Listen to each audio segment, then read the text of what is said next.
Hello, my name is Bob Greiner, and I'm here to show you the databases that are available on the website of the Mid-Atlantic Germanic Society, or MAGS as we know it. MAGS transitioned to a new website in 2015. We initially loaded several types of data into a searchable database, and several more data sets were added in the years since then. We now have 20 separate data sets to offer on our website. All of these data sets are unique. They were created through the efforts of MAGS members. We focused on record sets that contain many German immigrants. The indexes are not available anywhere else. The data sets fall into three general categories. There are church records from several sources. We have consulate records from the National Archives, and government records of military pensions and naturalization. The data was transcribed from original records in various repositories. Here are some of the church records we have. Christ Lutheran Church in Baltimore was located near the immigration pier, so many immigrants passed through this church on their way into the country. The records include baptisms, confirmations, marriages, and deaths from 1886 to 1926. Trinity Lutheran Church in Cleveland also had many German immigrants. Between 1853 and 1875, the pastors recorded not only the names, but the places and dates of birth of these immigrants in Germany. So there's a lot of information in that set of records. Frederick W. Geisenhainer Jr. was a Lutheran pastor for over 60 years in New York City. He served St. Matthew's and St. Paul's Lutheran churches there. His pastoral records contain the names of many German immigrants. There are over 15,000 records in this data set, ranging between the years of 1827 and 1879. Columbia Institution, which today is known as Gallaudet University in the District of Columbia, had many deaf children of immigrant families that attended the school. The years cover 1862 through 1887. Der Deutsche Correspondent was a German newspaper in Baltimore. At the beginning of each year, the paper reported a list of names of people who died the previous year. Of course, many of these German immigrants were included. The years include 1882 through 1905. There are many records in the National Archives from United States consulates in Germany.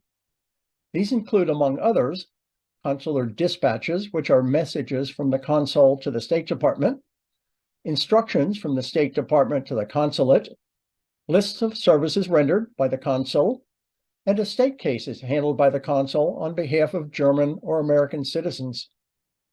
Citizens living in Germany may have dealt with the consulate, and correspondence and records generated by contact with U.S. citizens living in country, such as businessmen and war veterans, are included.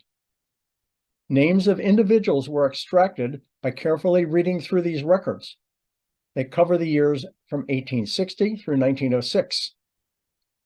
In 1850, the consul in Bremen decided that he had the authority to marry German citizens who were emigrating to America. Apparently, he felt that they would have an easier time as they got into the United States. The State Department eventually said it was not legal, but then they had couples sign a marriage contract to pledge that they would marry once they arrived in the United States. This practice continued in Bremen and Hamburg until 1870. So we have the names of those people extracted from those records. We also have some early records of German citizens who immigrated through Bremen from 1833 through 1836. We have various types of pension records included among our data sets. Many U.S. veterans were living overseas, primarily veterans from the Civil War. In 1883 and 1899, the Pension Bureau reported to Congress the names, service units, and foreign addresses of those men on the pension rolls who were living overseas. This information is invaluable in identifying where a veteran might have been living in the 1800s. A veteran may have appealed a denial of his pension application or wanted to increase the amount of his pension. He would write to the Pension Bureau to request a review. There are several government records that contain information about these requests. They cover the years from 1881 through 1930. We also have early naturalizations from the Philadelphia federal courts between 1798 and 1833. All of our data sets are searchable by name and will show the results on a screen. You can use partial names in your search, and you can also search only a single data set or all of them at once. Details of most records are available to MAGS members only, but anybody can view the details of the Geisenhainer and the Cleveland Trinity Church records. Did I mention that membership in MAGS is only $15 for a year? It might be worth signing up as a member to be able to look at all of the records. Okay, so let's take a look at our website. This is the main page of the MAGS website. On the left side of the screen are tabs that will take you to other pages. We want to click on the MAGS Databases tab and see what's there. When we do that, several additional items open up underneath the MAGS Databases tab. The database descriptions will give you a detailed explanation of what is in each data set. Let's see what's there. Another screen appears with details about each of the data sets. I've cut off the screen here, but there are entries for each of the 20 data sets. There's a brief description in the column on the right, but if we click on the left column, you'll see there's more details about the Cleveland Trinity Church records. So let's click on that. This page includes specific information about the origin of the record set and where you can find the original records. It will also give you an idea of the type of data you can find in the records. Most of these pages show you an example of an original record, so you get an idea of what the transcriber had to work with.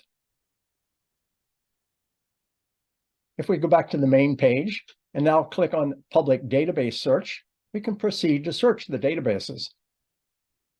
On this page, you just click on the Proceed button, and then this is the main search screen. Notice that I entered a partial surname and then selected Begins With from the drop-down menu. There are other options on that menu that you can choose. I did the same for the given name. I put in just the first initial and chose Begins With, and I left the record type blank for now so I can search all the data sets at once. If we go over and click on the search button, we now get the detailed results screen. These are results from the particular search criteria that I entered at the top. Notice that there are a lot of George Abenscheins in the Geisenhainer records, both baptisms and one marriage record here. There's also a George Abenschein who appears in Der Deutsche Correspondent records. Because I'm not logged in as a MAGS member, there's no more detail available for these results. However, if I go back and I click on the record type and choose Geisenhainer marriages and then do my search, now I get that one record for George Abenschein as a groom appearing in the Geisenhainer marriages. Note that now there's an actions column here with an eyeball icon. This only works if you select Geisenhainer marriages or the Trinity Church records. Geisenhainer baptisms and Geisenhainer confirmations will also work if you're not logged in as a member. So when I click on the eyeball icon, then you get a pop-up screen that shows the details of the marriage of George Abenschein and Sophia Kallmann. Notice all the good information that you find in this record. We have the marriage date, the name of the groom, his age, where he was born at Württemberg. Not very detailed, but at least you have an idea. You see where he resided in the city and the name of his parents. And then you get the same information for the bride. And also you get the names of witnesses. So there's a lot of detail here for this particular one record. Now, let's go back and let me show you another search. This time I logged into my MAGS account so you can see the details of all the records. Again, I'll use a partial name up here and a partial given name, and I'll click on Search. I see a lot of records for a Joseph Eschenlohr. He shows up in a variety of different pension records. He was an interesting character. He was born in France and immigrated in 1858. He enlisted in the Civil War in Ohio and was injured giving him a pension. He then re-enlisted in the Volunteer Reserve Corps. He spent some time in the Soldiers' Home for Disabled Veterans in Milwaukee, but finally he decided to return to France, where he married and had children. Joe shows up in a variety of data sets related to pensions and also in consulate records. Let's see what the details of the 1883 Pension Bureau report have to say about Joe. We'll click on the eyeball icon, and we see that Joseph Eschenlohr lived in Wilgardheim in Alsace, which was since 1871 a part of Germany at that time. His pay rate was $18 a month for his disability, which was a gunshot wound in his right leg. The pension certificate number would help you find the original document in the National Archives.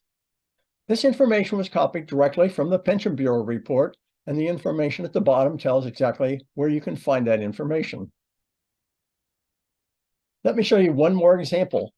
If we just take off the given name and search all data sets for names that begin with ESCH, click on search, there's a lot more people with similar surnames that show up in multiple different data sets on the site. As a MAGS member, you could explore each one of these records in detail.